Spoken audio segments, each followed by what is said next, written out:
Hey guys, my name is Max. I appreciate y'all for being here. Let's have a little morning update. Let's check out the Altiverse, the normal stuff we usually check out. All right, so here we go. Let's start with the Alti grid. The Alti grid shows us what kind of trades we have on and what companies we have them on in.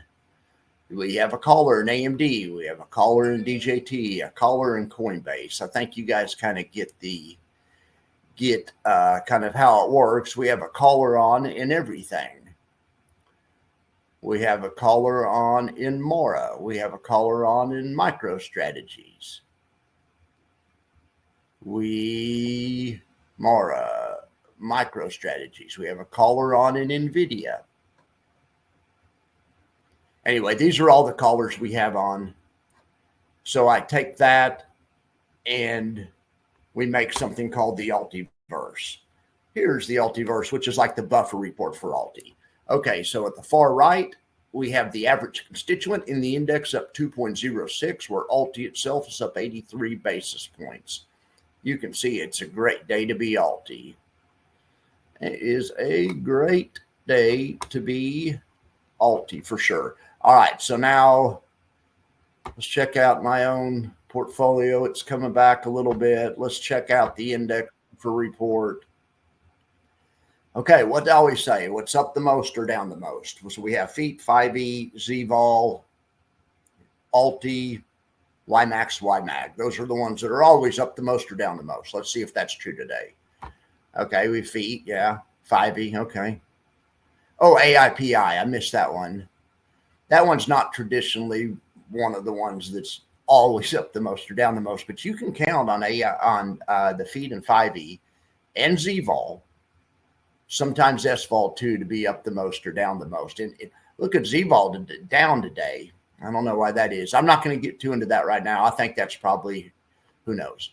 ZVol's a good company or a good ETF. SVol's up. So, all right. Maybe ZVol probably paid a dividend today, and maybe that hasn't got taken out. Because on a day like today, I wouldn't think ZVol would be down. Anyway, when we look at Max's volatility metric, we might get a hint on why it is. Maybe volatility's jacked up today. Who knows? Okay, YQQ is down quite a bit, 1.54%.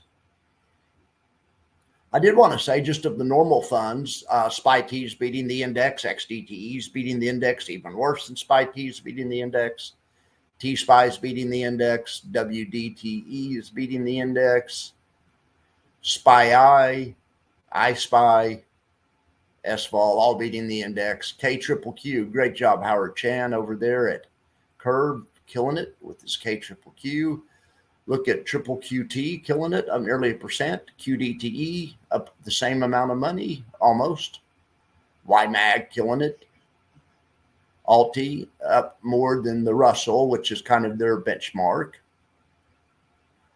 We have a lot of good performance. I'm trying to find something bad. THTA and SVol, and ZVol are the only ones that are down a little bit. Those are super sensitive to volatility. So maybe we're having the kind of day where volatility's popping, even though most of the stocks are up. It's called vol up, market up. It doesn't happen often. Usually when you have vol up and market up, one of them's wrong. It can happen for a few days or a week, but then one of them reverses, and because that's not the typical relationship. So let's just kind of see real quick. Let's look at this chart. We'll get out the SPY, see what the SPY is doing, and then we'll look at volatility. Okay, the 30-minute SPY chart. Well, SPY, look at that. I like the looks of that.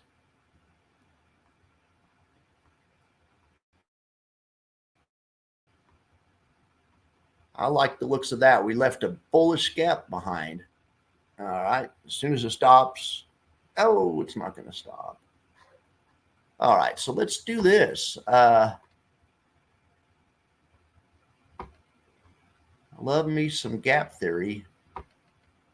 So a gap that's not filled pretty quick, and I'm going to say pretty quick, it's the end of the day. I'll do this one a different color just to differentiate. So we have two gaps here, but if this gap stays open for the whole day and maybe, Monday too, the longer it's open, the more likely it is that it's a bullish indicator. So the problem is we have this open gap above us that's bearish. So we're fighting between gaps. I predicted that the price action today would probably be in this area, but for next week, probably we're going to see which gap is stronger. Either sellers will try to sell it through this bullish gap, or buyers will try to buy it through this bearish gap. So we'll see what happens. For now, looks like sideways. So we shall see. All right. So, but I wanted to check the volatility indicator to see if there's anything I could see why Z-vol is down and THTA is down. And no, they really shouldn't be. If you look at volatility, it is coming down. There's different measures of volatility. That's one measure of volatility. It's coming down. Here's another measure. It's going sideways. Here's volatility futures. We get a 24-hour view. I mean, it's straight sideways on futures, but over the past few hours, they are selling off. So I don't know. I would expect if things continue the way they do, THTA and Z-vol would by the end of the day probably have a gain as well. We'll see. They're kind of specialty funds. All right, so let's look at the single stock buffer report. Let's see who's the best stock on the street. Sky. I have Sky in my portfolio, and I was starting to kind of feel bad about it, but not anymore. Not anymore. Up 3% today. Holy cow, look at that. Would you take a look at that? Well, I'll take it. I only have 50 shares, but 10% allocation.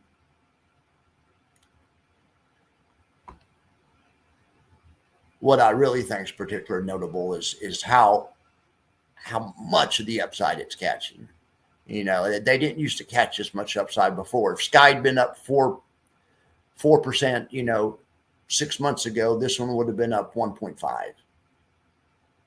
And that's not that big of a deal because being up 1.5 is great and everything, but it has a compounding effect. When that happens 10 days in a row, you're gonna drag on you're gonna have a big drag on performance. All right, so NVDY and VDA, that's more like how the funds used to perform. But look at Tesla outperforming Tesla. Look at MicroStrategies catching about 90% of the upside. Look at YieldMax catching about 95% of the upside. Look at ULTY catching all that sweet upside. Look at YMAG, same thing. Fibby, boy, look at Fibby up when the parent is down. Now that is great.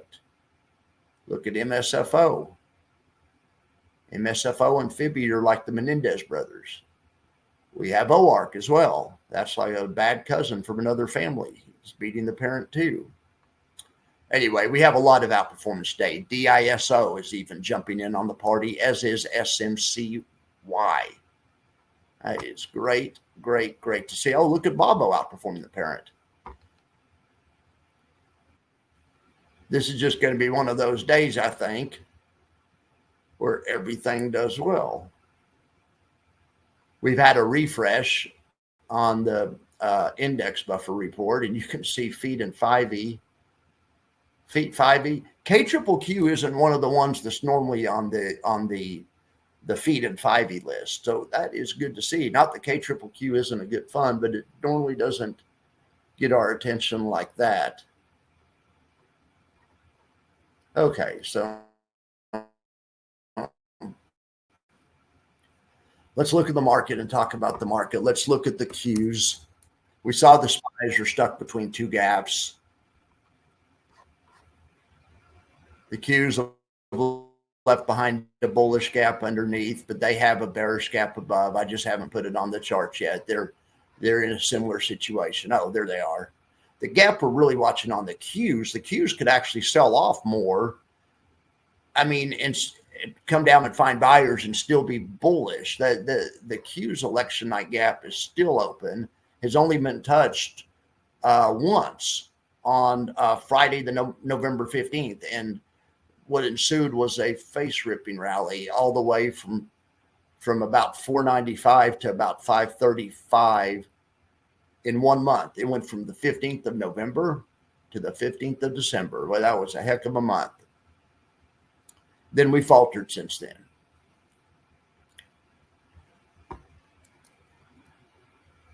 Now we're going to look at the Russell, which is IWM, is an ETF that similar to SPY and the S&P. Okay. Boy, this thing's straight sideways. Okay, now we're going to get out a longer term chart. We're going to look at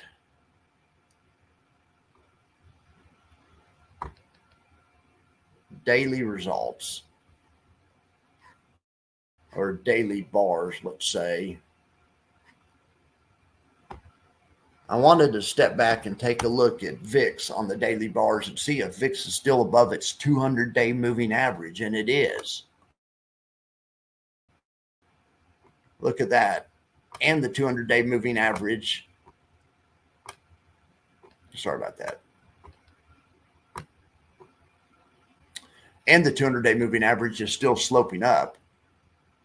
When we get a 200-day moving average that's sloping down and prices below the 200-day, maybe even outside the bottom Bollinger Band like we did Friday, April 14th, that's a sign that, green means go, good times ahead. And we stayed in that condition, a sloping down 200-day moving average, and stayed underneath the 200-day moving average on volatility until September 26th.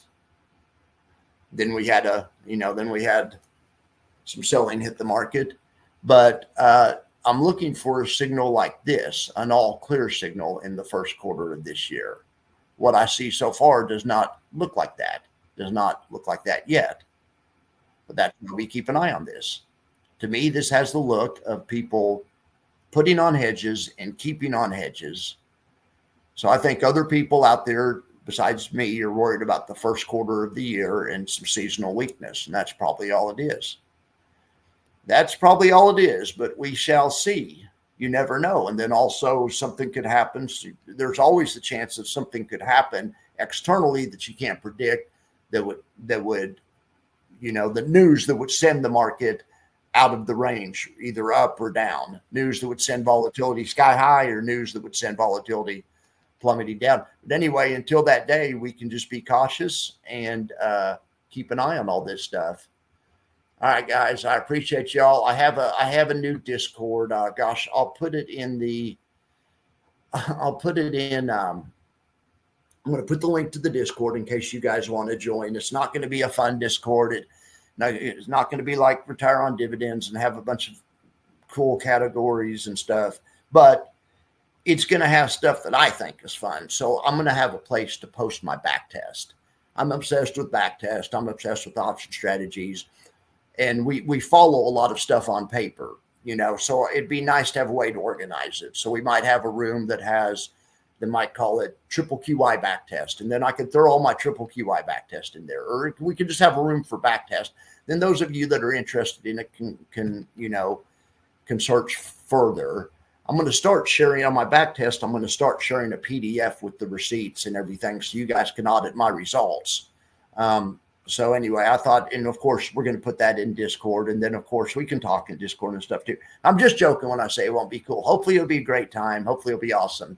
I'm just, a 58-year-old guy. And, I still like MySpace. I mean, heck, All right, guys. You have a good day. I really didn't have a MySpace either. I don't like MySpace. Oh, my gosh. Have a good day.